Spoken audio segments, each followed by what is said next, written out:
ሰላሙ አለይኩም ወራህመቱላሂ ወበረካቱ። ውድና የተከበራችሁ የቻናሌ ቤተሰቦች እንዴት ናችሁ? አንድ እህታችን ጥያቄ ጠይቀኝ ነበረ። ምን ትላለች? ከመጣሁ 4 ወሬ ነው።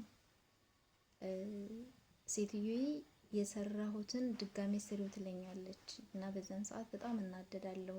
ሴትዮዬ ጋር መስማማት አልቻልኩም ትላለች እና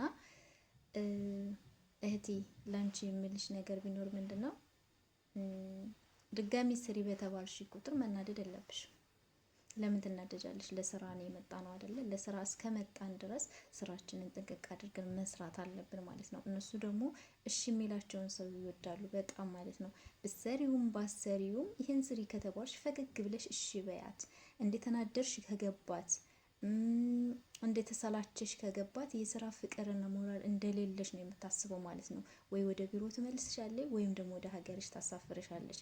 ስለዚህ አንቺ የምን መናደድ የምን መበሳጨት ምናምን ነገር በቃ ለስራ ነው የወጣሽው። ኮስተር ብለሽ መስራት፣ ራስሽን መጠበቅ፣ ምግብ በደንብ መብላት፣ ውሃ በደንብ መጠጣት እንጂ ለስራ እስከወጣን ድረስ ግዴታ ስራችንን ጥንቅቅ አድርገን ኃላፊነታችንን መወጣት ግዴታ ነው ማለት ነው። ያኔ ልትበሳጭ ትችያለሽ እኮ ሊከፋሽ ይችላል፣ ልታለቅሽም ትችያለሽ። ግን ደግሞ ይህን ነገርሽን መስዋ ፊት ማድረግ የለብሽም። በቃ ብትናደጂ ራሱ ወጣ አድርገሽ እሷ ፊት ደስተኛ መሆን ያለብሽ። በቃ ምንም እንዳልተከፋሽ፣ ምንም ስራው እንዳልከበደሽ፣ የስራ ፍላጎት እንዳለሽ ነው ለሷ ማሳየት ያለብሽ ማለት ነው። እና ይሄ የአብዛኞቻችን የስደተኞች ታሪክ ነው።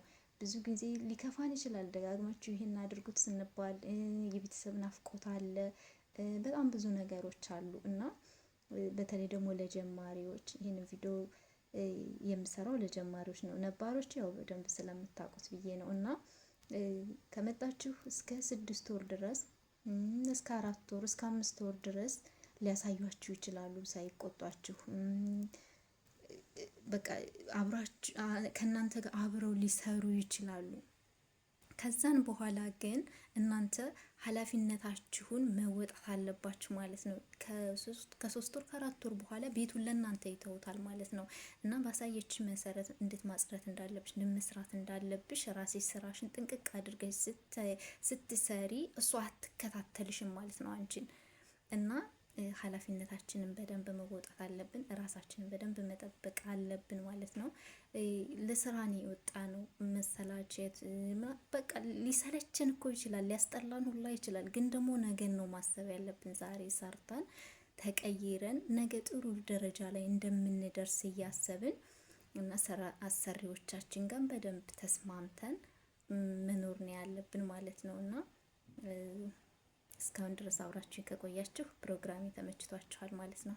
ስለዚህ ሰብስክራይብ እያደረጋችሁ ቤተሰብ ሁኑ ላለሁ። ሰላም አለይኩም ወራህመቱላሂ ወበረካቱ።